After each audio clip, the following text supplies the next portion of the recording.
இன்னைக்கு நீங்க அரெஸ்ட் பண்ணி கூட்டிட்டு போலாம். எங்களை கூட்டிட்டு போனீங்கன்னா நீங்க எங்க மண்டபத்திலே உட்கார வைக்காதீங்க. நேரா புலன் லைட்ல போய் ஜெயில போடுங்க. ஜெயில போட்டு எங்க பேர்ல எஃப்ஐஆர் போடுங்க.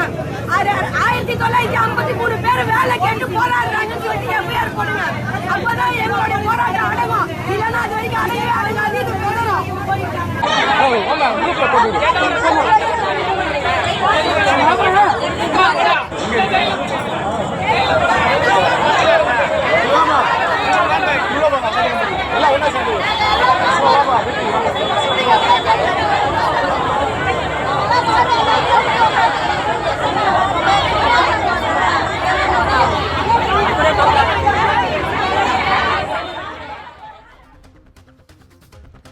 சென்னை ரிப்பன் மாளிகைக்கு மனு அளிக்க திரண்டு வந்த தூய்மை பணியாளர்கள் வலுக்கட்டாயமாக தற்போது கைது செய்யப்பட்டிருக்கிறார்கள். இது குறித்தான அண்மை செய்தியை பார்க்கிறோம்.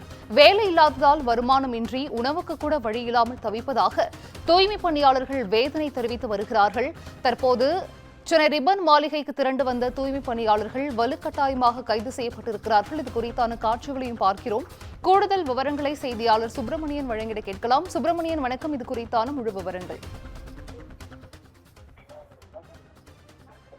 சென்னை ரிப்பன் மாளிகைக்கு மனு கொடுப்பதற்காக ஒன்று கூடி வந்த தூய்மை பணியாளர்களை போலீசார் வலுக்கட்டாயமாக கைது செய்திருக்கக்கூடிய சம்பவம் அதிர்ச்சியை ஏற்படுத்தியிருக்கிறது. சென்னை ரிப்பன் மாளிகை முன்பு கடந்த 2 மாதங்களுக்கு முன்பு போராட்டத்தில் ஈடுபட்ட தூய்மை பணியாளர்கள் கைது செய்யப்பட்டார்கள்.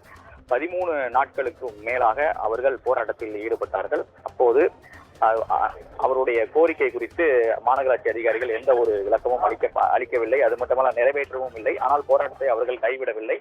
தொடர்ந்து போராட்டத்தில் ஈடுபட்ட காரணத்தினால் அவர்கள் வலுக்கட்டாயமாக கைது செய்யப்பட்டார்கள். இந்த நிலையில் தற்போது அவர்கள் இன்று ரிப்பன் மாளிகையில் மனு கொடுக்க வந்திருக்கிறார்கள். அந்த நிலையில் அவர்கள் தற்போது கைது செய்யப்பட்டிருக்கிறார்கள். சென்ட்ரல் ரயில் நிலையம் அருகே அவர்கள் ஒன்று கூடியிருந்த போது தூய்மை பணியாளர்களை போலீசார் வலுக்கட்டாயமாக கைது செய்தார்கள். அது மட்டுமல்லாமல் மனு கொடுப்பதற்கு காவல்துறையினர் உள்ளே செல்ல அவர்களை அனுமதிக்கவில்லை. மேலும் காவல்துறையினர் கைது செய்யும் போது அவர்களுக்கு காவல்துறைக்கும் இடையே கைகலப்பு ஏற்பட்டதாக தெரிகிறது. இது தொடர்பாக செய்தியாளர்கள் சந்திப்பின் போது தூய்மை பணியாளர்கள் பல்வேறு கோரிக்கைகளையும் வேதனைகளையும் தெரிவித்திருக்கிறார்கள். தற்போது தாங்கள் வேலையில் இல்லை என்ற நிலையிலும், அது மட்டுமல்லாமல் உணவுக்கு கூட வருமானம் இல்லாமல் தவிப்பதாக அவர்கள் தெரிவித்திருக்கிறார்கள். எனவே அதிகாரிகள் எங்களுடைய கோரிக்கை மனுவை ஏற்றுக்கொள்ள வேண்டும் என்றும் அவர்கள் தெரிவித்திருக்கிறார்கள்.